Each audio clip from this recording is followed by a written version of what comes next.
आज आप लोग के लिए जितनी भी समितियां हैं उसमें दो समिति इम्पोर्टेंट हैं, तो आज इसको भी पढ़ लिया जाए। प्राक्कलन समिति, सार्वजनिक उद्यम समिति, ये दो समितियां हैं जो स्थायी समिति के ही अंतर्गत आती हैं। लोक लेखा समिति के बाद प्राक्कलन समिति है।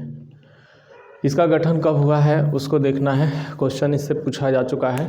गठन जॉन मथाई की सिफारिश पे हुआ था 1950 में। उस समय लोकसभा के प्रथम अध्यक्ष कौन थे, यानी लोकसभा के प्रथम अध्यक्ष कौन थे? जीवी मावलंकर थे। उन्हीं के समय में जॉन मथाई की सिफारिश पर इसका गठन किया गया। ये क्या होता है? मूलतः इसमें 25 सदस्य उसमें रखे गए थे। 1956 में बढ़ा के इसको कर दिया गया है 30 सदस्य। और ये एक ऐसी समिति है जिसके सारे सदस्य लोकसभा से होते हैं। इस बात को आप याद रखेंगे। कोई भी मंत्री इसका सदस्य नहीं बन सकता है, इसमें भी नहीं बन सकता है, ये भी आप याद रखिए। सभी का लगभग एक ही तरीके से वो होता है, निर्वाचित होता है। लोकसभा के सदस्य समानुपातिक प्रतिनिधित्व के सिद्धांत पर इनका चुनाव होता है, जैसे बाकी लोक लेखा समिति में हो रहा था उसी हिसाब से। कार्यकाल 1 वर्ष के लिए होता है। नियुक्ति जो है लोकसभा के सदस्यों में जो सत्ताधारी दल से होते हैं उनकी की जाती है। इसे दूसरी संज्ञा में, दूसरे नाम में अगर देखा जाए तो सतत किफायत समिति की भी संज्ञा दी गई है। सतत किफायत समिति का मतलब ये है कि ये खर्चों पर काटने पीटने का काम करता है। जो सरकार के बजट हैं उन बजटों पर ये कुछ कटौती करने का सुझाव देता है। बजट में कटौती का सुझाव, उस काम को और आसानी तरीके से हम किस प्रकार से कर सकते हैं कम पैसे में, उसका यह सुझाव देता है। प्रशासनिक सुधारों पर भी ये सुझाव देता रहता है, किस प्रकार से प्रशासन में सुधार किया जाता है, एडमिनिस्ट्रेटिव डिपार्टमेंट और अच्छा कैसे चलाया जा सकता है। ये दोनों प्रकार के सुझाव देना इसका काम है। किसका? प्राक्कलन समिति का। प्राक्कलन समिति के जो सुझाव हैं इसको मानने के लिए मंत्रालय बाध्यकारी नहीं है, उसके विवेक के ऊपर है, अगर वो चाहे तो माने। भूमिका क्या है, इससे संबंधित स्टेट पीसीएस में प्रश्न आते हैं, इसलिए इसको आप ढंग से समझ लीजिए। इसका भी कार्य स्वपरीक्षण की तरह होता है, यानी जैसे कि लोक लेखा समिति का कार्य है पोस्टमार्टम करना किसी भी रिपोर्ट को, किसी भी प्रतिवेदन को, उसी तरह इसका भी है स्वपरीक्षण का कार्य। इसकी अनुशंसा परामर्श के रूप में होती है, बाध्यकारी नहीं होती है। वही पॉइंट यहाँ लिखा है। या संसद द्वारा निर्धारित नीतियों पर प्रश्न नहीं उठा सकता है, नहीं कर सकता है। इसे सीएजी के विशेषता पूर्वक जो मार्गदर्शन लोक लेखा समिति को जैसे प्राप्त है, इसे प्राप्त नहीं होती है। लोक लेखा समिति में सीएजी का एक सफल मार्गदर्शन प्राप्त होता है। सीएजी के साथ मिल के लोक लेखा समिति काम करती है, लेकिन ऐसा नहीं है। सीएजी के साथ इसकी कोई भी, प्राक्कलन समिति का कोई भी वो नहीं है। इसमें 2-3 तरह के प्रश्न आपसे पूछे जाते हैं। एक, इसका कार्यकाल कितना होता है, किस सिद्धांत पे चुनाव होता है, सदस्यों की संख्या कितनी होती है, और सबसे मोस्ट इम्पॉर्टेंट, निम्नलिखित में से किस समिति का गठन किसके द्वारा किया गया है? जॉन मथाई के सिफारिश पर किया गया है। ये एक प्रश्न इससे पूछा जाता है। इसके बाद अगर आप देखें तो सार्वजनिक उद्यम समिति है। सार्वजनिक उद्यम समिति में जो मुख्य रूप से गठन हुआ है, ये गठन का जो भी है, इन गठन करने वालों की जो सिफारिश जिन्होंने की है उनको आपको याद रखना है। जैसे 1964 में कृष्णन मेनन समिति थी, उनकी सिफारिश पर यह किया गया था। उनकी सिफारिश पर इस समिति का गठन किया गया था 1964 में। कृष्णन मेनन समिति सार्वजनिक उद्यम समिति है। ये प्रारंभ में इसमें 15 सदस्य थे, बाद में 15 सदस्य जो थे लोकसभा से 10, राज्यसभा से 5, तो 15 सदस्य थे। 1974 में इसे बढ़ाकर 15 सदस्य लोकसभा से कर दिया गया है और राज्यसभा से 7 सदस्य, यानी 5 सदस्य लोकसभा से बढ़ा दिया गया और 2 सदस्य राज्यसभा से। टोटल संख्या हो गई 22।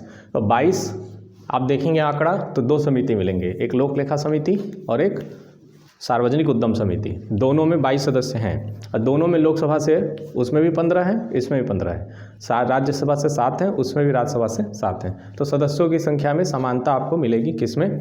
सार्वजनिक उद्यम समिति और लोक लेखा समिति, जो आपने इससे पहले पढ़ा है। तो इसे आप ध्यान रखिएगा। चुनाव इसका जो होता है, सेम सिद्धांत जो सबका है उसी पे होता है। इसमें याद रखिएगा कि राज्यसभा का जो सदस्य है वो अध्यक्ष कभी नहीं बन सकता।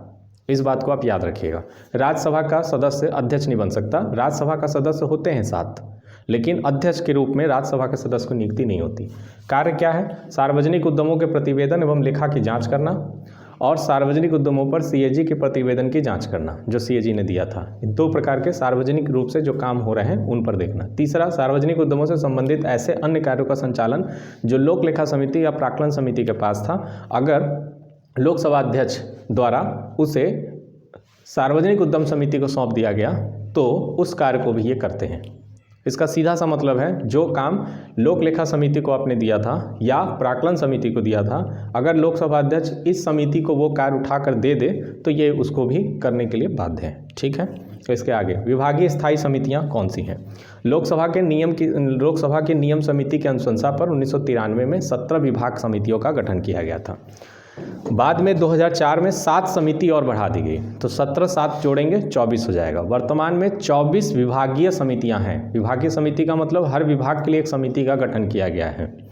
सदन के हर विभाग के लिए एक समिति का गठन किया गया। बहुत बड़ा उसका आरेख होता है, बहुत बड़े कार्य होते हैं, बहुत सारी जटिल प्रक्रियाओं से गुजरते हैं सब। 24 स्थायी समितियों को कार्य क्षेत्र में केंद्र सरकार के सभी मंत्रालय और विभाग आते हैं, इस बात को याद रखिएगा। प्रत्येक स्थायी समिति जो यहाँ पर आपने अभी लिखा जो 24 है, इस प्रत्येक स्थायी समिति में 31 सदस्य होते हैं, जिसमें से 10 राज्यसभा के और 21 लोकसभा से होते हैं। आप एक चीज़ देखेंगे, बड़ा कॉमन सा बात है इसमें, सारी समितियों में पढ़ते समय लोकसभा को ज़्यादा प्रधानता दी गई है। प्राक्कलन समिति में तो 30 के 30 सदस्य लोकसभा से, इसमें 15 सदस्य लोकसभा से, लोक लेखा समिति में भी 15 सदस्य लोकसभा से और 21 सदस्य लोकसभा से। कारण क्या है? कारण केवल ये है कि लोकसभा के जो सदस्य चुने जाते हैं, जो सांसद चुन के आते हैं, वो जनता के द्वारा प्रत्यक्ष रूप से चुनाव से जीत के आते हैं, यानी जनता का प्रतिनिधित्व करते हैं और उनका प्रतिनिधित्व हर समिति में हो, इसलिए इसका ख्याल रखा गया है। और राज्यसभा राज्यों के द्वारा या राज्यों में या केंद्र में जो सदन है उन सदनों के द्वारा भेजा जाता है। हमारे द्वारा प्रत्यक्ष रूप से नहीं चुना जाता राज्यसभा का सदस्य। हाँ, लोकसभा के सदस्य आते हैं, हमारे द्वारा चुन के आते हैं, इसलिए उनकी संख्या कम रखी गई है। राज्यसभा का जो सभापति होगा वो राज्यसभा के सदस्यों की नियुक्ति करेगा इसमें, और जो लोकसभा का अध्यक्ष होगा वो लोकसभा के सदस्यों की नियुक्ति करेगा इसमें। कार्यकाल इनका भी 1 वर्ष होता है। 24 स्थायी समितियां अभी आपकी हैं, जिसमें से 8 राज्यसभा की हैं और 16 लोकसभा की हैं। टोटल 24 स्थायी समितियां हैं जो विभाग से संबंधित हैं। एक समिति और होती है जिसका नाम है विशेषाधिकार समिति। कभी कभी इससे प्रश्न पूछा गया है। यह अर्ध न्यायिक प्रकृति का होता है।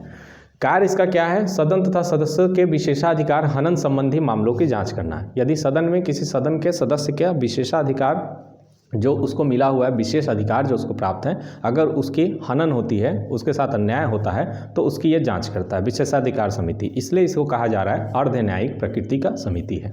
इसमें लोकसभा के 15 और राज्यसभा के 10 सदस्य होते हैं। कुल सदस्यों की संख्या 25 होती है। इन 25 सदस्यों से मिलकर विशेषाधिकार समिति बनता है और एक प्रकार के देखा जाए तो ये अर्ध न्यायिक प्रकृति की समिति है। बाकी सब जो समितियां हैं वो एक प्रकार की जांच समिति है। जो प्रतिवेदन आवेदन मिलेगा उसका वो आरेख तैयार करते हैं, उसका रूपरेखा बनाते हैं, उसमें क्या कमियां हैं उसको सरकार को सुझाव के रूप में देते हैं।